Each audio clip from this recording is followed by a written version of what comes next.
March అయిపోయింది. June 15th నుంచి salaries వాళ్ళకి, తర్వాత ఆడిట్కి అవసరం లేని వాళ్ళకి ఫైలింగ్ డ్యూ డేటు స్టార్ట్ అవుతుంది. ఎందుకంటే డ్యూ డేటు జూలై 31 వరకు ఉంటుంది. ఎక్స్టెండ్ అవ్వచ్చు అవ్వకపోవచ్చు, కానీ జూలై 31 వరకు ఫైల్ చేసే ప్రయత్నాలు అయితే చేయాలి. ఏంటంటే జూన్ 15 లోపు అందరికీ కూడా ఫామ్ 16 ఇష్యూ అవుతుంది. ఫామ్ 16 ఇష్యూ అయిన తర్వాత ఎవరి ప్రయత్నాలు వాళ్ళు చేస్తూ ఉంటారు. ఇదంతవరకు బాగానే ఉంది. కానీ ఈ రోజు వరకు 5-6 సంవత్సరాల నుంచి విపరీతమైన రిఫండ్స్ అంటే దాదాపు ఫేక్ రిఫండ్స్. దాదాపు ఒక 90% of the people who file their returns got back their TDS amount in a major level.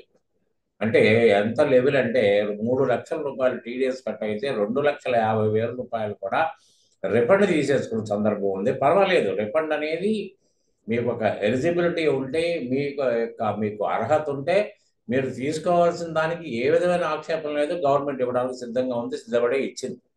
కానీ ఏదో విధంగా ఏదో ఒక రకమైన అంటే డిడక్షన్స్, ఎగ్జంప్షన్స్ సాలరీడ్ పీపుల్ ఉన్నాయి కాబట్టి, దాంట్లో మేజర్ హెచ్ఆర్ఏ ఎగ్జంప్షన్ కాబట్టి, ఒక 1-4 ఇళ్ళు ఉన్న వాళ్ళు కూడా హెచ్ఆర్ఏ ఎగ్జంప్షన్కి ముందుకు వచ్చారు. రకరకాలుగా హెచ్ఆర్ఏ రెసీట్లు ఇచ్చేశారు. 1 lakh కనుక మనకి రెంటల్ పేమెంట్ కనుక 1 lakh కనుక ఎక్సీడ్ అయితే, pan number of the land lord is to be compulsorily filed with the HR. కానీ ఏం చేశారు అటువంటిప్పుడు అంటే 8,08,300 చిల్లర రెంట్ ఉంటే తప్ప, రెంట్ లోపు ఉంటేనే మీకు ₹1,00,000 ఉంటుంది, లేకపోతే భయపడి ఉంటుంది. కానీ ఇవాళ సాఫ్ట్వేర్ వాళ్ళు కానీ, పెద్ద పెద్ద శాలరీస్ వాళ్ళు కానీ, మీరు ఆ ₹1,00,000 లోపు ఉంటే అసలు దేనికి పనికిరాదు అది. కాబట్టి ఏంటంటే ఎంత అయితే ఎగ్జామ్షన్ పొందాలనుకుంటున్నారో అంతకీ ఒక బోగస్ రెసీట్స్తో పాటు ఒక పాన్ నెంబర్ కూడా సబ్మిట్ చేశారు. దీంట్లో మేజర్ సర్వే వాళ్ళు బయటకు దొరికినాయి ఏంటంటే, అసలు ఎవరిదైతే పాన్ నెంబర్ ఫైల్ చేశారో వాళ్ళకి అసలు ఇల్లే లేదు. అదొకటి మెయిన్ డిఫాల్ట్ అయితే. రెండోది ఏంటంటే అక్కడ మీరు ఉండటమే లేదు. వాళ్ళన్నీ కూడా ఎలా అయిపోయినాయి, ఇవాళ సాఫ్ట్వేర్ వచ్చేటప్పటికి వర్క్ ఫ్రమ్ హోమ్ అయిపోయినాయి. వర్క్ ఫ్రమ్ హోమ్ అయ్యేటప్పటికి ఎవరికి వాళ్ళు వాళ్ళ ఓన్ విలేజెస్కి వెళ్ళిపోయి అక్కడే పని చేసుకోవడం మొదలుపెట్టారు. మంచి ఫెసిలిటీ, హ్యాపీగా ఎంజాయ్ చేస్తున్నారు. కానీ మరి అక్కడ రెంటల్ రెసిట్ ఎలా ఫైల్ చేయగలుగుతారు, అది వాళ్ళకి తెలియాలి. చేసేసారు.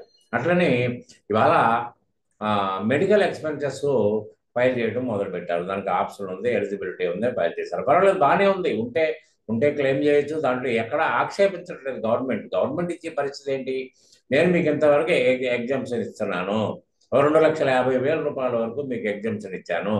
ఇచ్చిన తర్వాత మీరు ఈ ఫెసిలిటీస్ అన్ని అవైల్ చేసుకోండి, హెచ్ఆర్ఏ అవైల్ చేసుకోండి. లేకపోతే లోన్ మీద ఇల్లు కొనుక్కునే దాంట్లో మీకు రీపేమెంట్ బెనిఫిట్ తీసుకోండి, ఇంట్రెస్ట్ 2 లక్షల వరకు తీసుకోండి. మీ పేరెంట్స్కి ఏమైనా మెడికల్ ఎక్స్పెన్సెస్, ఒకవేళ మెడికల్ ఇన్సూరెన్స్ లేకపోతే మెడికల్ ఎక్స్పెన్సెస్ కూడా క్లెయిమ్ చేయండి. లేకపోతే మీ మీద ఆధారపడ్డ వాళ్ళకి మెడికల్ ఎక్స్పెన్సెస్ క్లెయిమ్ చేయండి. విన్నారా? తర్వాత మీరు ఏదైనా ఎలక్ట్రిక్ వెహికల్ కొని మన మామూలుగా లోన్ మీద తీసుకుంటే దాన్ని, అంటే ఒక్కటి కాదు అసలు, ఎలక్ట్రికల్ వెహికల్ లేనోడు ఆ ఎగ్జామ్షన్ క్లెయిమ్ చేశారు. అది కూడా ఏంటి, బ్యాంక్ ఇంట్రెస్ట్ మాత్రమే దాంట్లో 150 వరకు ఎగ్జామ్షన్. అంటే ఆఫ్టర్ ఆల్ ఒక 2 వీలర్ రోడ్కి సాధ్యం అవుతుందా? ఒక 4 వీలర్ రోడ్కి. నిజంగా వాడికి ఇవన్నీ ఉండి లేకపోయి ఏంటంటే, ఫైల్ చేసిన వాళ్ళు కూడా దాదాపు ఎటువంటి వాళ్ళు అంటే, మీ ఫామ్ 16 తీసుకున్న తర్వాత ఏ క్వశ్చన్ మిమ్మల్ని వేయకుండా మీకు ఎంత రిఫండ్ కావాలని అడిగి మరీ ఇప్పించిన వాళ్ళు కూడా ఉన్నారు. అంటే ఎలా వస్తుంది రిఫండ్ అనేది? ఏమన్నా మనకు హక్క? రిఫండ్ ఇచ్చి కాడికి అసలు టీడీఎస్ క్లెయిమ్ ఏంది? టీడీఎస్ని ఎందుకు మరి వాడు చేసుకున్నట్టున్నారు? TDS is nothing but advance tax collection. Advance tax collection. మీకు ఏదైనా లైబిలిటీ ఉంటే ఆ లైబిలిటీ అడ్జస్ట్మెంట్కి, ఒక లైబిలిటీ తక్కువ ఉంటే మీకు రిఫండ్ ఇవ్వడానికి తప్ప, అంతేగాని టీడీఎస్ ఊరికి దాచి పెట్టడానికి కోసం కాదు, ఎఫ్డిఆర్ లాగా. అది అది తెలిసి కొంతమంది, తెలియక కొంతమంది. ఆయన తీసుకుంటున్నాడు, ఆయనకి ఏమి నోటీస్ రాలేదు, నేనెందుకు అమాయకుడిగా పిచ్చోళ్ళలాగా ఉండాలి, నేనెందుకు డబ్బులు తీసుకోవద్దు అనుకున్నారు. రకరకాలుగా ఖర్చులు పెట్టేశారు. ఆ డబ్బులు కూడా దేనికి ఉపయోగపడ్డట్టుగా దాఖలాలు అయితే లేవు. సరే, ఇవన్నీ జరిగిపోయినాయి. కానీ గవర్నమెంట్ ఇప్పటి వరకు వాళ్ళు చేసిన తప్పే ఎక్కువ ఉంది. గవర్నమెంట్ చేసిన తప్పే దీంట్లో చాలా ఎక్కువ. ఎందుకంటే ఏమాత్రం వెరిఫికేషన్ లేకుండా ఇస్తూ వచ్చినట్టు రిఫండ్ ఇష్యూ చేసేసి ఇవాళ నోటీసులు ఇచ్చి పర్వం మొదలు పెట్టారు. ఇవాళ 5 years వెనక్కి నోటీసులు ఇస్తే భయంకరమైన పొజిషన్, 200% పెనాల్టీ చేస్తున్నారు. ఎంత భయంకరమో చూడండి. ఇవాళ నోటీసు తీసుకుని రిప్లై ఇచ్చే పొజిషన్ ఇవాళ ఫైల్ చేసిన రిఫండ్ ఆడిటర్స్కి లేవు. ఆడిటర్ని ఎలా అనగలుగుతాం మనం? వాళ్ళకి లేదు. కాబట్టి ఎవరు సఫర్ అవుతారు? మరి ఇవి కట్టలేక, లేకపోతే ఏదైనా రిలీఫ్ వస్తుందని ఎవరి దగ్గర పోయినట్టయితే ఫీజు ఇవ్వాల్సింది. ఇప్పుడు మా దగ్గరికి వస్తే మేము ఫీజు తీసుకునే ఫైల్ చేస్తాం కదా. అక్కడ అక్కడ డబ్బులు వచ్చిన సంబరం. మళ్ళీ ఇక్కడేమో ఫీజు ఇచ్చినా కూడా ఆ నోటీస్కి సరైన ఎంత రిప్లై ఇచ్చినా కూడా అక్కడ యాక్సెప్టెన్స్, అంగీకారం లేకపోతే మళ్ళీ రివర్స్ అవుతుంది. ఖచ్చితంగా మళ్ళీ పెనాల్టీతో పాటు కట్టాల్సిన పరిస్థితి వస్తుంది అన్నారా. వకీల్ కేసు లాగా ఉంటుంది. కోర్టులో కేసు వేసిన తర్వాత దాన్ని నెగ్గుతారు సార్, మీకేముంది సార్, నేనున్నాను అడ్వకేట్ గారు చెప్పినా రేపు పొద్దున జడ్జిమెంట్ అనేది అడ్వకేట్ గారి చేతిలో ఉండదు. మీ మీ మీ మీ ఊహకు అందదు కూడా. కాబట్టి ఇది కూడా అంతే ఉంటుంది. గవర్నమెంట్ సైడ్ కేసు వెళ్ళిన తర్వాత అది ఇటు అవుతుందా అటు అవుతుందా అనేది మనకు తెలియదు. ఇదంతా పక్కన పెట్టేస్తే ఇవాళ నిజంగా ఇలా చాలా సీఏ డిస్కంటిన్యూడ్ చేశారు, కానీ ఆడిటర్ని కాలేకపోయారనే బాధ ఉంది. ఏదో ఉద్యోగాలు చేస్తున్నారు. అట్లనే జూనియర్ అడ్వకేట్స్ ఉన్నారు. తర్వాత ఇవాళ మొన్ననే గ్రాడ్యుయేషన్ అయింది, ఏదైనా నేను కూడా ఒక ప్రాక్టీస్ చేస్తే బాగుంటుందని ఆలోచన ఉన్న వాళ్ళు ఉన్నారు. మొన్న రిటైర్ అయ్యారు, రిటైర్ బాధ భరించలేక ఇంట్లో ఉన్న వాళ్ళు ఉన్నారు. అది మేల్ అవ్వచ్చు, ఫీమేల్ అవ్వచ్చు, లేకపోతే మంచిగా చదువు సంధ్యలు ఉండి ఇంట్లో హౌస్ వైఫ్గా ఉన్న భార్యలు ఉన్నారు. కాబట్టి వీళ్ళందరూ కూడా ట్యాక్స్ ప్రాక్టీస్ చేయొచ్చు. ఎందుకంటే భర్త మంచి ఆఫీసర్ అయి ఉంటాడు, ఆయనకు ఒక పలుపడి ఉంటుంది, లేదా యూనియన్ లీడర్ అయి ఉండొచ్చు, ఆయనకు ఒక వర్గం ఉంటుంది. కాబట్టి ఆయన ఎవరికో రికమెండ్ చేసే బదులు, ఎవరికో రిఫరెన్స్ ఇచ్చే బదులు మీరు మీ వాళ్ళకి ట్రైనింగ్ ఇచ్చి వాళ్ళ ద్వారా ప్రాక్టీస్ చేయించడం వల్ల వాళ్ళకి ఒక వ్యాపకం దొరికినట్టు అవుతుంది. ఇన్కమ్ వస్తుంది.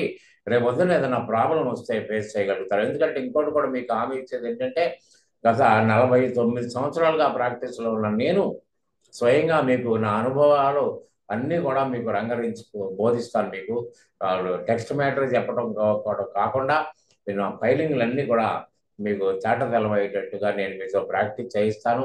తర్వాత మీరు ఫైలింగ్లో నేను అసిస్టెన్స్ ఇస్తాను. మీకు ఏ విధమైన ఇబ్బంది లేదు. తర్వాత ఏదన్నా మీ సర్కిల్లో కనుక ప్రీవియస్ నోటీసులు ఇస్తే ఆ నోటీసులు అటెండ్ అవుతాను. తర్వాత మీతో అన్నీ చేయిస్తాను. ఎందుకంటే ఇవాళ మీరేదో రిఫరెన్స్ చేసి కేసులు అయిపోయిందో చదువు దులుపుకోవడం కాదు. ఏదైతే మీ ద్వారా మీరు ప్రాక్టీస్ చేశారో ఆ కేసులన్నీ మీ ద్వారానే అవుతాయి. కాబట్టి మీ దగ్గర ఫైల్ బిల్డప్ అవుతుంది. కొంతకాలానికి మీరు మంచి ప్రాక్టీషనర్ అవుతారు.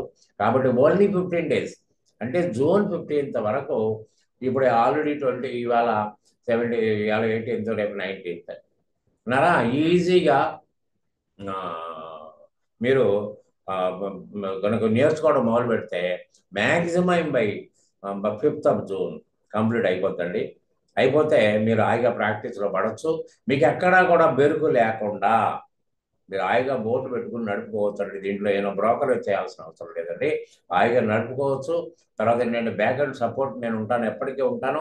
మీరు ఏ ప్రాంతం వాళ్ళైనా పర్వాలేదు, ఆంధ్ర వాళ్ళైనా పర్వాలేదు, తెలంగాణ వాళ్ళు పర్వాలేదు, రాయలసీమ అయినా పర్వాలేదు, ఎక్కడి వారైనా పర్వాలేదు, మీరు హ్యాపీగా శాలరీ కేసులు ఫైల్ చేయొచ్చు. ఎందుకంటే శాలరీ కేసులు ఫైల్ చేయడానికి మనకి ఈవెన్ హైదరాబాద్లోనే ఒక 10,000 మంది న్యూ ప్రాక్టీషనర్స్ వ్యాక్యూమ్ అందంటే మీరు నమ్మాలి. కాబట్టి నేను ప్రాక్టీస్లో ఉన్నాను కాబట్టి, ఒక ఫ్యాకల్టీని కాదు కాబట్టి, మీకు సరైన టెక్స్చువల్ నాలెడ్జ్ ఇవ్వడంతో పాటు మీకు మీతోటి అన్ని క్యాల్కులేషన్స్ గ్రాట్యుటీ క్యాల్కులేషన్ కానివ్వండి, short term capital gains, long term capital gains, agriculture income, now to compute the total income of an assessee, ఇవన్నీ చేసుకుంటూ నా దగ్గర చేసిన ఫైలింగ్స్ అన్నీ కూడా మీరు పరిశీలించే అవకాశం ఇస్తాను.